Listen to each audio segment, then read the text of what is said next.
नमस्ते दोस्तों, आप सभी को मेरे चैनल बातें किताबों की मैं आशमा बहुत बहुत स्वागत करती हूँ। दोस्तों, हिंदी साहित्य में आजकल नए नए विमर्श चल पड़े हैं, जैसे कि नारी विमर्श, दलित विमर्श, आदिवासी विमर्श, अल्पसंख्यक विमर्श आदि। इन विमर्शों में अस्मिता और अस्तित्व की बातें की गई हैं। अपने अपने समाज के मुद्दों को सार संपूर्ण समाज के सामने रखने का प्रयत्न किया गया है, ताकि उन्हें न्याय मिल सके और उनके साथ अच्छा व्यवहार हो सके। और दोस्तों, आदिवासी साहित्य से संबंधित एक किताब मेरे हाथ में है, जिसका नाम है धार। संजीव इसके लेखक हैं और इस उपन्यास का प्रकाशन 1990 ईस्वी में राधा कृष्ण प्रकाशन से किया गया था। दोस्तों, इस उपन्यास में कोयला खदानों में काम करने वाले मजदूरों का वर्णन है। साथ ही लेखक ने हमें बताया है कि आदिवासी जीवन पर बाहरी शक्तियाँ यानी विकास के नाम पर किस प्रकार बाहरी शक्तियाँ उनके जीवन को खराब करके रख देती हैं, उसका भी जिक्र है। लेखक स्वयं कहते हैं कि गरीबी, उपेक्षा, मौसम की मार, ये सब वे लोग झेल लेते हैं, लेकिन जब उनके शांत जीवन में कोई विकास का नाम लेकर घुस जाता है और उनका जीवन गंदा करने का प्रयत्न करता है, तो वो इस मार को झेल नहीं पाते।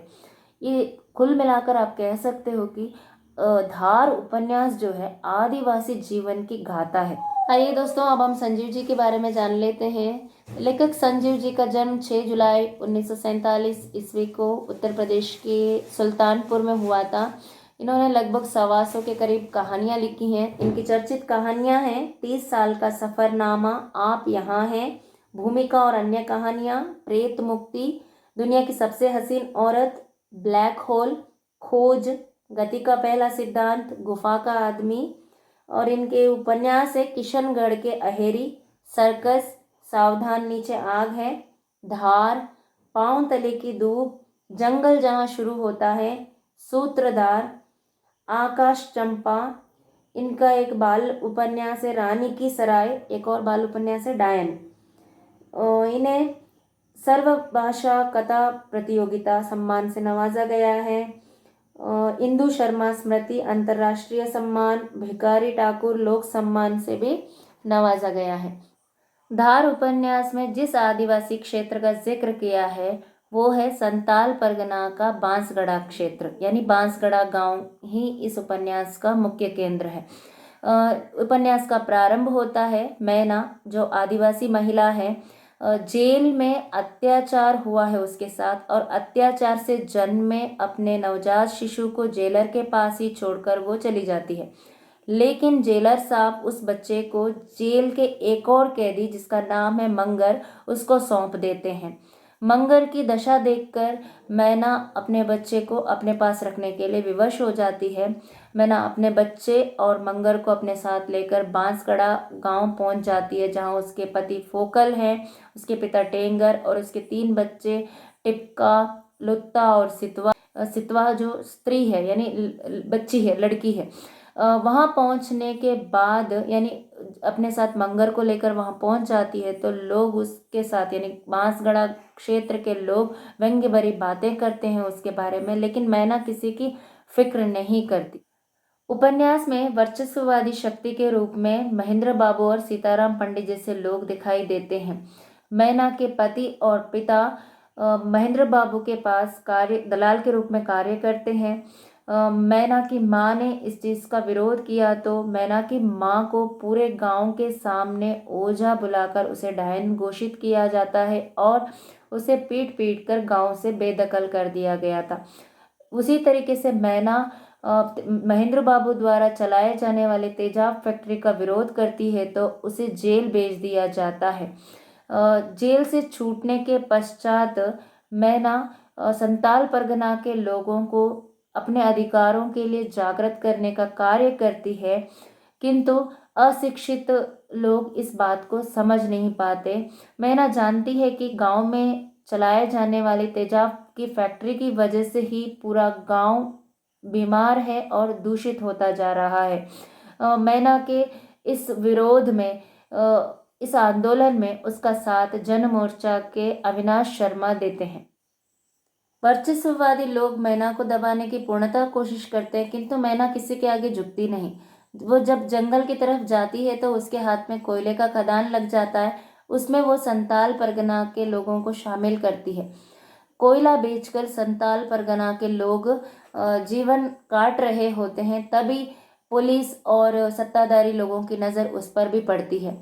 इलीगल माइनिंग के खिलाफ है मैना और अविनाश शर्मा, किंतु अविनाश शर्मा को ही झूठे आरोपों में फंसाकर जेल भेज दिया जाता है। मैना अपना बच्चा खो देती है, मंगर उसका साथ छोड़कर चला जाता है, किंतु मैना डरती नहीं, अपने गांव के लिए यानी बांसगढ़ा क्षेत्र के लिए बांसगढ़ा में ही ठहर जाती है।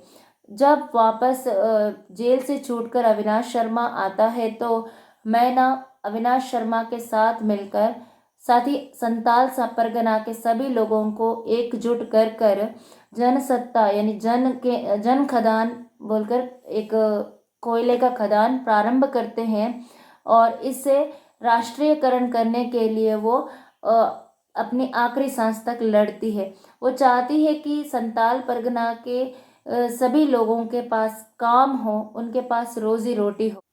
जनसत्ता द्वारा स्थापित जन खदान को खत्म करने के लिए निजी सत्ता के लोग बुलडोजर भेज देते हैं। मैना बुलडोजर के सामने डटकर खड़ी हो जाती है, किंतु बुलडोजर मैना को कुचल देता है। मैना की तो मृत्यु हो जाती है। मैना जाते जाते अपने ही समुदाय और अपने ही क्षेत्र से कई मैना खड़ी कर जाती है। उपन्यास का एक और पात्र है अविनाश शर्मा, जो पढ़ा लिखा है। वो संताल परगना के लोगों को काम ही नहीं देता, रोजगार ही नहीं देता, बल्कि उन्हें शिक्षित करने का भी प्रयत्न करता है। मैना और अविनाश शर्मा के बीच में खूबसूरत रिश्ता उपन्यासकार ने दिखाने का प्रयास किया है। शर्मा और मैना आपस में प्रेम करते हैं, किंतु उनका प्रेम उनके गांव से बढ़कर नहीं है, उनके अपने क्षेत्र से बढ़कर नहीं है। उनका प्रेम अपने समुदाय के लोगों के लिए है। हम देखते हैं कि उपन्यास की नायिका मैना कई सारे उतार चढ़ाव को फेस करती है अपने जीवन में, कई सारे उतार चढ़ाव को देखती है, जिसमें उसकी बेटी सितवा खलासी के साथ भाग जाती है। साथ ही हम देखते हैं कि गांव की लड़की रमिया भाग जाने पर पूरा गांव मैना को ही खरी खोटी सुनाता है। मैना अपना नवजात शिशु को खो देती है। साथ ही हम देखते हैं कि मैना को पूरे गांव के लोग ओझा बुलाकर, और महेंद्र बाबू जैसे लोग, सीताराम पंडित जैसे लोग ओझा बुलाकर उसे पूरे गांव के सामने डायन घोषित करने का प्रयास करते हैं, किंतु मैना के सामने ओझा भी नहीं टिक पाता। हाँ, कुल मिलाकर हम कह सकते हैं कि इस उपन्यास की नायिका मैना वो किसी भी कारण से टूटती नहीं है, ना ही वो अपने संताल परगना के लोगों को टूटने देती है। लेखक हमें बताते हैं कि जो मैना पात्र है प्रेमचंद के गोदान की धनिया और एमिला जोला के जर्मिनल की माहेदी की दुर्दश नायिकाओं की परंपरा की अगली और अधुनातन खड़ी है।